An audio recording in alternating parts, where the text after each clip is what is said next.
chơi chật nhắm khơi hay đồng tà tạo từng mò đây nè người dựa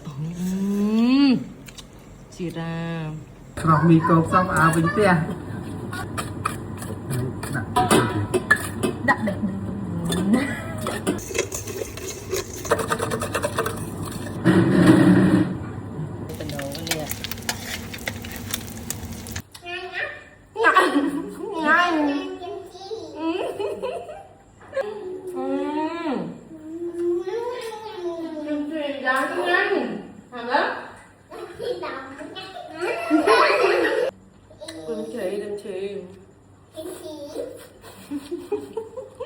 kim chi muối mí cốt mặt phồng tia mà khổ u tình nó trên phồng tia rồi mì cốt nhằm muối kim chi miền phồng tia kim chi ấy ơi ngà nhai lì mi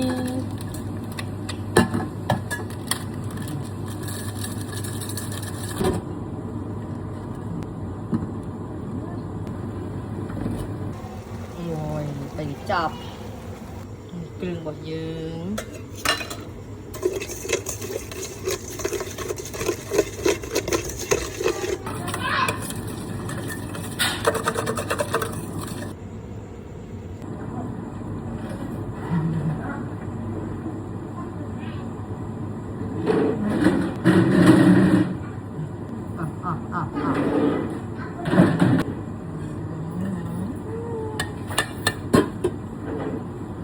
Mà vậy?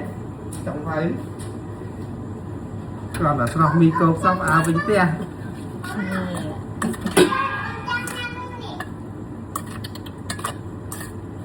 Nhanh nhở. đặt đẹp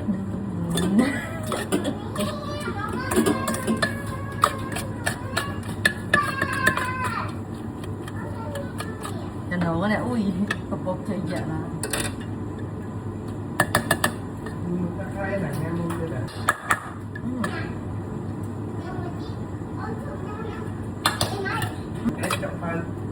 hai anh chàng đặt nó cái đây cái chắp tí cái nó Ngà bánh chẳng ngày. bị chàng Đấy, kim chi kia đấy.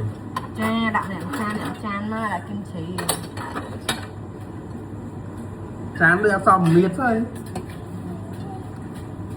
kim chỉ không Này nè, đây đây nè. không có lực gì à kim chỉ nó tu nó làm mà có ốc đó Như này.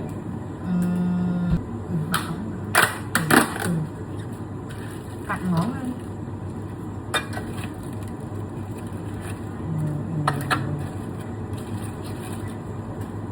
kim chi nhà mới mới ra đó Kim chi bao nhiêu kế? kim chi bao nhiêu kế ấy nó chỉ cờ là cũng được nha Kim chi. Cái mày giờ cùng tên mày.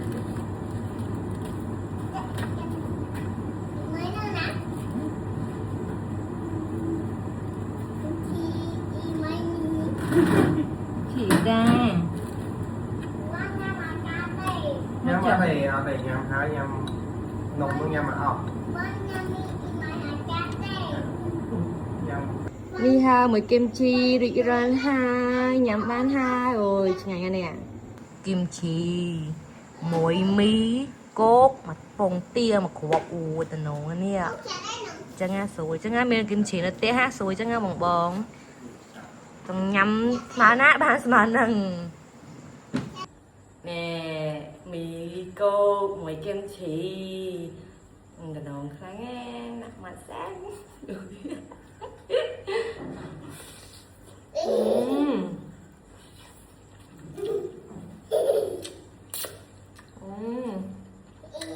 đừng chỉ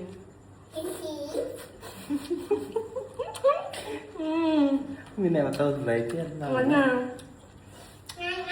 Ngon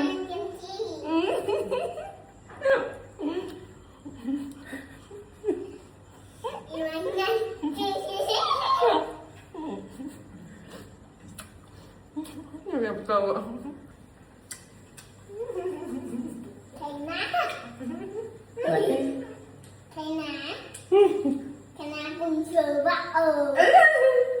ôi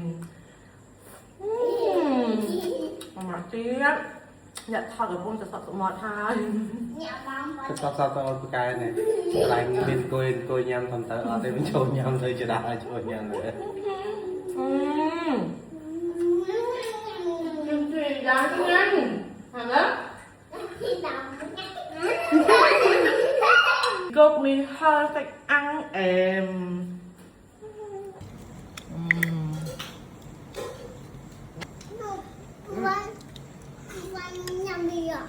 uiวันยำมีเยอะจีรามีมีกบมีกิมชีthằng dục nè với kim chỉ há nhắm mà đòi liền vui